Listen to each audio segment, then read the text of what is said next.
걸프전쟁 이전부터 이스라엘에 실전 배치된 F-15는 상당한 실전 전거로 강력한 전투기로 소문이 나기 시작했다.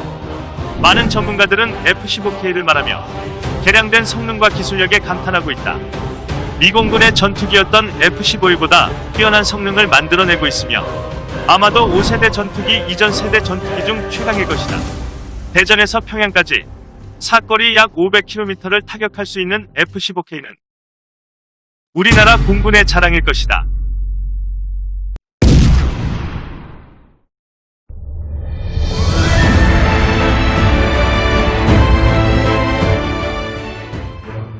우리나라의 공군은 1949년 10월 미국으로부터 받은 엘사 연락기 열대를 기반으로 창설되었습니다.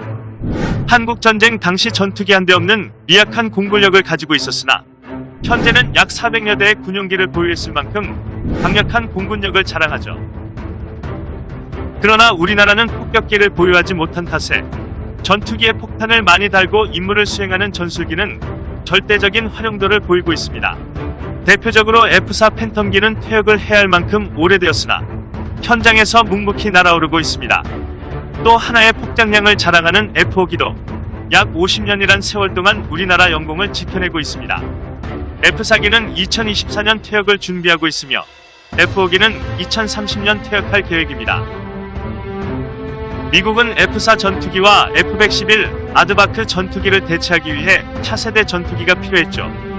더군다나 당시 구소련에서 미그-25 전투기를 개발하며 제공권 장악이 쉽지만은 않게 되자 완벽한 전투기 개발에 열을 올립니다. 그래서 탄생한 전투기가 바로 F-15 전투기였던 것이죠. 조금 놀라운 사실은 F-15는 초기 가변익으로 설계가 되었습니다.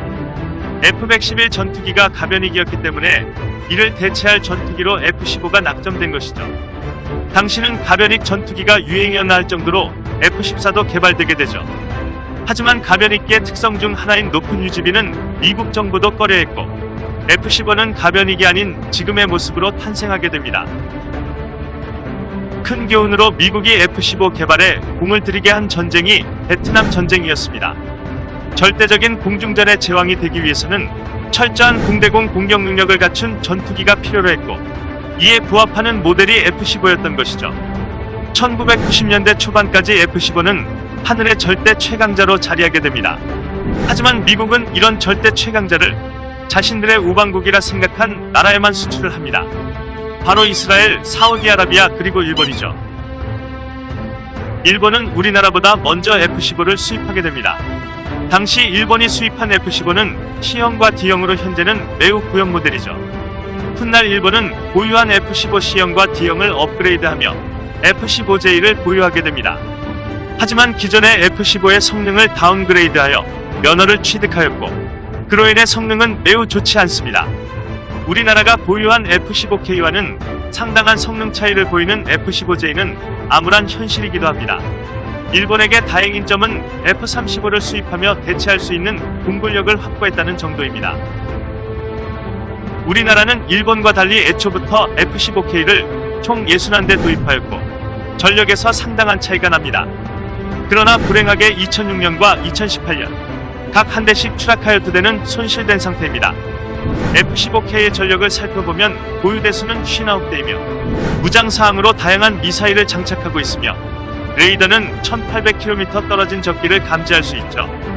일본의 F-15J의 전력을 살펴보면 보유 대수는 213대이며 무장사항으로 암구 사인드 와이어 정도를 장착합니다. 레이더는 F-15K보다 못한 기본 레이더로 우리의 전투기보다 10배 처리 속도가 느리다고 하네요. F-15K에 탑재된 AN, APG-63V 레이더는 일본의 F-15J에 탑재된 AN, APG-63 레이더보다 데이터 처리 속도가 비교도 되지 않을 만큼 빠르며 F-15J에 탑재된 레이더에 없는 고해상도 매핑 모드가 적용되어 있습니다. 그 외에 많은 기능들이 절대적으로 F-15K의 우세를 말하고 있죠.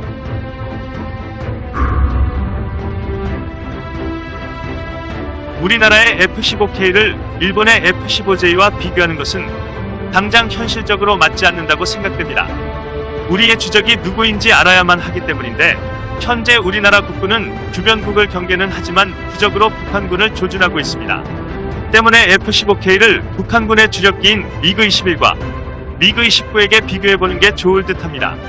우선 북한군이 가장 많이 보유한 미그 21의 재원사항을 살펴보면 보유 대수는 약 150대, 무장사항으로는 기관포와 구형 미사일 정도이며 레이더는 단거리에 있는 적기만을 찾아낼 수 있는 아주 단순한 레이더입니다. 때문에 우리나라의 F-15K와 상대가 되질 않죠. 이렇게 강력한 전투기를 보유하고 있다고 자만하면 안 될 일이 한 언론사를 통해 공개되었습니다. 공군이 보유한 F-15K 대수보다 장착할 미사일의 수가 적다는 지적이었죠. F-15K는 지상 타격 미사일로 슬래미아를 장착하는데 현재 공군이 보유한 슬래미아는 40발에 불과하고 합니다. 총보다 총알이 적은 셈인데 추가로 미사일을 도입하기 위해 미국 정부와 협상을 하고 있으나 미국 정부의 반대로 이마저도 여의치 않은 상황이라고 합니다. 북한의 핵미사일 위협에 대응하는 킬체인의 핵심 전력이라고 말하는 F-35A만을 믿고 있을 수는 없죠. F-15K에 대한 추가 보유도 필요한 상황이지만 F-35A 사업이 막대한 예산을 잡아먹고 있기 때문에 이 또한 많이 어려워 보입니다.